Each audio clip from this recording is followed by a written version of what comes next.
नमस्कार किसान भाइयों, आत्मनिर्भर भारत की परिकल्पनाओं को साकार करता हुआ उद्यानिकी तथा खाद्य प्रसंस्करण विभाग अपनी जन कल्याणकारी योजनाओं के लिए निरंतर प्रयासरत है। आइए आज आपको लेकर चलते हैं सागर जिले के सागर विकासखंड के ग्राम खिरिया ताज खां में और मिलते हैं उन्नतशील कृषक श्री निहाल पटेल जी से, जो फूलों की खेती से अच्छा मुनाफा कमा रहे हैं। विकासखंड सागर के गांव खिरिया ताजपुर में सागर जिले के अंतर्गत, और मैं यहाँ पे आई हूँ ये फूलों की खेती आप मेरे पीछे देख रहे हैं उसको देखने के लिए। हमारे किसान निहाल पटेल जो कि यहाँ पे 2 एकड़ में 1 एकड़ में फूलों की खेती और 1 एकड़ में सब्जियों की खेती कर रहे हैं। इसके साथ ही वो और भी जमीन लिए हैं जिस पर वो और भी सब्जियों की खेती कर रहे हैं। तो आज हम उनके यहाँ घूमेंगे और जानेंगे कि वो किस तरीके से फूलों की खेती कर रहे हैं, इसके साथ ही उनको क्या मुनाफा हो रहा है। हम मिलते हैं निहाल पटेल जी से, चले चलते हैं। भैया क्या नाम है आपका? मेरा नाम निहाल पटेल है। मैं ग्राम खिरिया ताज खां, ब्लॉक सागर वो जिला सागर से हूँ।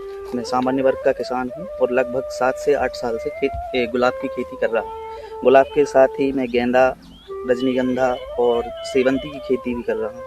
अच्छा जी। ये पहले 8 सालों के पहले आप क्या खेती करते थे और कैसे आपने सोचा कि आप ये गुलाब की खेती या फूलों की खेती पर शिफ्ट हो? जी, इसके पहले सब्जी का ही काम कर रहे थे, जैसे टमाटर है, गोभी है, कॉमर्शियल, और ये कॉमर्शियल फसलें हैं जैसे सोयाबीन, गेहूँ वगैरह। लेकिन इनमें उतना लागत ज़्यादा बढ़ रही है और मौसम की मार के कारण इसमें पैदावार या मुनाफा उतना नहीं हो रहा। तो हमारे यहाँ के जो उद्यानिकी विभाग हैं उनके अधिकारियों से मुलाकात हुई तो उन्होंने बताया कि फ्लोरिकल्चर में भी अच्छा स्कोप है। तब से हम फूल की खेती कर रहे हैं। तो ये फूल आप कहाँ से लाए हैं? आपने कैसे इसकी वैरायटी सिलेक्ट की है? जी, ये हमने कलकत्ता से प्लांट मंगवाए थे पहले तो उसके बाद हमने खुद ही डेवलप किए इसको। कितनी एरिया में आप गुलाब लगाए हैं? कितनी यहाँ पे मैं देख रही हूँ कि आपने रजनीगंधा भी लगाया हुआ है, गेंदा भी लगाया हुआ है, तो कितने एरिया में आपने ये लगाया हुआ है? ये जो गुलाब है ये 10 बाई 10 के बेड पे लगा हुआ है, जिसमें गैपिंग जो 10 फीट होती है, तो उसमें के बीच में जो वेस्टेज जगह डली रहती है उसकी जगह पे जैसे छोटे प्लांट की फ्लावरिंग है, जैसे गेंदा है, सेवंती है या रजनीगंधा है, इनका कर रहे हैं। तो इसमें से लगभग 1 एकड़ में गुलाब है लगभग, और आधा एकड़ में लगभग गेंदा हो जाए। अच्छा, तो आपको ये 3 साल से हो गया है आपको ये खेती? हाँ। है ना? ये कितने साल के पेड़ हो गए हैं आपके गुलाब के? ये लगभग 4 साल के पेड़। 4 साल के हो गए हैं जी। तो कहाँ से लाए थे आप? ये कलकत्ता से मंगवाए। कलकत्ता से मंगवाए थे। ये रेड रोज की बोर्डेक्स वैरायटी है और एक अभी हमने महाराष्ट्र से मंगाया है जो डच रोज में सीक्रेट रेड है। अच्छा। वैरायटी भी अपने यहाँ यूज हो रही है।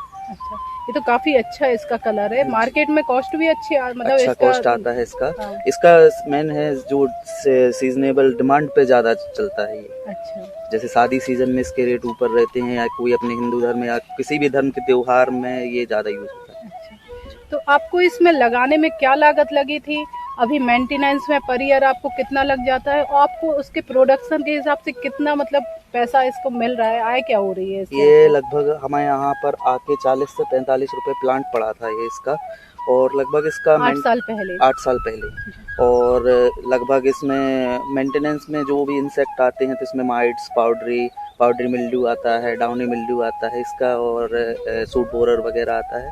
इसके मेंटेनेंस में लगभग ये महीने का मान लें तो अपन 2-3 हज़ार रुपए का खर्चा है। 2-3 हज़ार रुपए का महीने में। खाद वगैरह भी देते हैं? हाँ, खाद हम कंपोस्ट केचुए की खाद भी डालते हैं और जो जैसे पेड़ की डिमांड अनुसार रासायनिक खाद का भी उपयोग करते हैं। अच्छा, कौन कौन सी रासायनिक खाद और कैसे देते हैं आप? ड्रिप के द्वारा देते हैं या डायरेक्टली देते हैं? ड्रिप के द्वारा खाद दिया जाता है इसमें, और इसमें जैसे 0050 आता है, या बढ़वार की अवस्था पे जब इसकी कटिंग करते हैं तो उसके बाद नाइट्रोजन की ज़्यादा आवश्यकता पड़ती है इसको ब्रांचिंग के लिए, तो उस टाइम पे 1919 हो गया या नोवाटेक 21 आता है, उसको देते हैं जी। प्रोडक्शन के टाइम पे इसमें पोटास की ज़रूरत रहती है तो पोटास वाला खाद ज़्यादा देते हैं। तो आप इसमें जो जैसे कीड़े वगैरह आते हैं तो उसमें आप क्या क्या दवाइयाँ डालते हैं और किस समय डालते हैं जब आप देखते हैं कि इसमें जैसे अभी जैसे बादल हो रहे हैं या मौसम गर्म हो रहा है तो इसमें माइट्स का अटैक ज़्यादा रहता है। तो उसके लिए जो रेड माइट इसमें सबसे ज़्यादा आता है तो उसके हिसाब से इसमें दवाई डलती है। अच्छा, ये आप इसको मेंटेन कैसे करते हैं, कटिंग कब करते हैं और साल भर में कितनी कटिंग लगती है एक प्लांट से, या फिर आपकी इतनी लाइन से कितना प्रोडक्शन हो जाता है आपको? जी, तो इसकी कटिंग हम तो सभी लोग बोलते हैं कि दिसंबर जनवरी में करते हैं, लेकिन तभी उसकी फ्लावरिंग का सही समय रहता है और तभी सीज़न रहता है। अगर हम उस टाइम पे कटिंग करेंगे तो प्रोडक्शन नहीं ले पाएंगे, इसलिए हम इसकी कटिंग जून में करते हैं। जैसे ही पहली बारिश आती है और ये अपना फिर से नया फूल देना शुरू कर देता है 1 महीने के गैप में। तो जून में ही आप कटिंग करते हैं? हाँ। तो आप सीधे नीचे से कटिंग कर देते हैं? नीचे से कटिंग करते हैं जिससे ब्रांचिंग अच्छी आती है और बड्स की साइज अच्छी। कटिंग के बाद में कुछ आप इसमें दवाई डालते हैं क्या? हाँ, जैसे दवाई फंगीसाइड तुरंत डलता है फंगीसाइड की, जिसकी वजह से ये सूखे नहीं।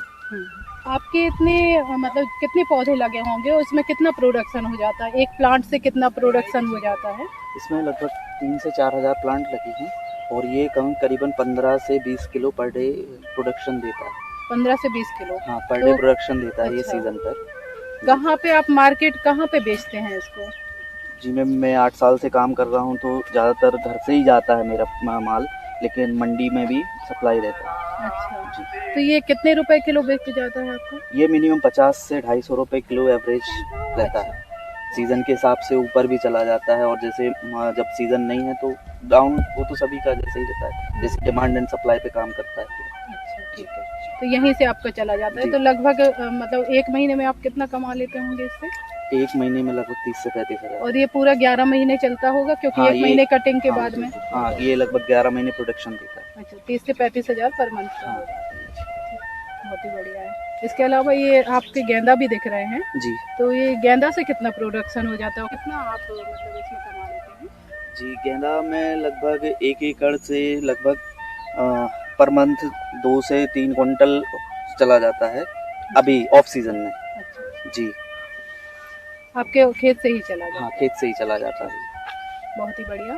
इसके अलावा आपने, मैं देख रही हूँ कि टमाटर और मटर वगैरह भी लगाया हुआ है, तो आपने ये कुछ अनुभव किया कि आपके फूलों के अलावा आपको उसमें कितना मतलब डिफरेंस मिला है, कि आपको उसमें कितना रेट मिला प्रोडक्शन के हिसाब से और इसमें कितना रेट मिला? मैम, जैसे उसमें देखा जाए टमाटर या मटर में तो इसमें कॉस्ट ज़्यादा है। जो भी सब्जी वर्ग की फसलें हैं इनमें कॉस्ट ज़्यादा आता है और उसमें भी ऐसा ही है कि सभी किसान लगभग साथ में ही लगाते हैं, साथ में प्रोडक्शन आता है, इस वजह से उसके रेट भी कम कभी मिल जाते हैं कभी नहीं मिलते हैं। लेकिन फ्लावर का ऐसा है कि डेकोरेशन में हमेशा डिमांड रहती है इसकी। तो आप हमारे किसान भाइयों को और कुछ बात बताना चाहते हैं कि उन्हें क्या करना चाहिए? इसके अलावा आप भी उद्यान विभाग से आपको क्या लाभ मिला है? उद्यान की विभाग से हमें drip, mini sprinkler, micro sprinkler की सुविधा मिली हुई है और जो इसके लिए युवाओं के लिए यही संदेश है कि पढ़ लिख कर अकेले सर्वे से एक माध्यम नहीं है, खेती में भी अच्छा मुनाफा कमाया जा सकता है। आप क्या चाहते हैं कि हमारे उद्यान की विभाग से आपको और क्या लाभ मिले? उद्यान की विभाग का सपोर्ट से ही हम आज तक इतना कर पाए हैं, तो आप यही सोचते हैं कि आगे भी ये सपोर्ट बना रहे। बिल्कुल।